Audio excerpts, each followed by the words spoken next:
నమో వెంకటేశ ఈరోజు స్వామివారి దయ వల్ల నాకు నా మిత్రులందరికీ కూడా ఇవాళ వెంకటేశ్వరం దర్శనం కలిగించినందుకు ముందుగా నా వెంకటేశ్వరానికి మనస్ఫూర్తిగా నమస్కారం తెలియజేస్తూ మనం ఏదైతే ఆంధ్రప్రదేశ్లో విజయవాడ నగరానికి కానీ ఉన్న ప్రాంతాలకు కానీ ముంపుకు గురైన ప్రజలందరూ కూడా బాగుండాలని వారు త్వరలో కోలుకోవాలని చెప్పి అక్కడ ఉన్నటువంటి పరిస్థితులు బాగుండాలని చెప్పి రాష్ట్ర ప్రభుత్వం బాగుండాలి, అందరికీ మంచి జరగాలి అంటే దేవుడు ఆశీస్సులు మనకు ఉండాలనే ఆలోచనతో ఈ తక్షణం విజయవాడలో అక్కడ ఫ్లడ్ డ్యూటీ చేసిన తర్వాత స్వామిని దర్శించుకుని మా ముఖ్యమంత్రి గారికి, పవన్ కళ్యాణ్ గారికి, అదేవిధంగా బీజేపీ నాయకులకి అందరూ కూడా ఆరోగ్యాన్ని ఇచ్చి ప్రజలకి సంతృప్తికరమైన పరిపాలన అందించి అందరూ క్షేమంగా, ప్రజలందరూ క్షేమంగా ఉండాలని చెప్పి నేను ఆ దేవుడిని మనస్ఫూర్తిగా కోరుకుంటాను.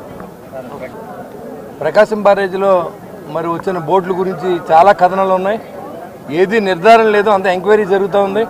దాని మీద మనం ఎవరినైనా బ్లేమ్ చేయడం, దేవుని సన్నిధికి వచ్చినప్పుడు రాజకీయాల కంటే కూడా భగవంతుని మనం కోరుకోవాల్సింది ప్రజా సంక్షేమం కోరుకుంటాం, ప్రభుత్వ సంక్షేమం కోరుకుంటాం, ప్రభుత్వం బాగుండాలని కోరుకుంటాం తప్ప ఎవరైతే కుట్రకోణంలో విజయవాడ నగరాన్ని ముంచాలని ఆలోచన చేస్తారో వారందరికీ వెంకటేశ్వరం లాస్ట్ టైం ఎలా అయితే బుద్ధి చెప్పాడో అదేవిధంగా వాళ్ళందరికీ బుద్ధి చెప్తాడు. కాబట్టి పేర్లు తెలియకుండా మనం చెప్పడం అనవసరం, కాబట్టి దాని గురించి నాకు పెద్దగా తెలీదు.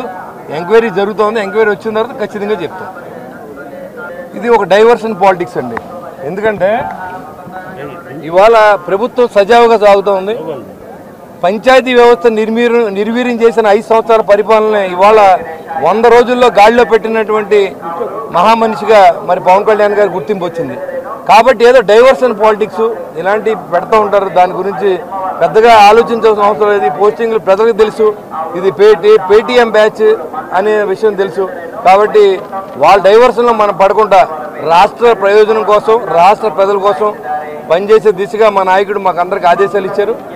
దాని ప్రకారమే చంద్రబాబు నాయుడు గారి ఆశయాల్ని, అదేవిధంగా పవన్ కళ్యాణ్ గారి ఆశయాల్ని మేము బతికించి ఏదో రకంగా ప్రజలకు మంచి చేసే దిశలో మేము ప్రయత్నం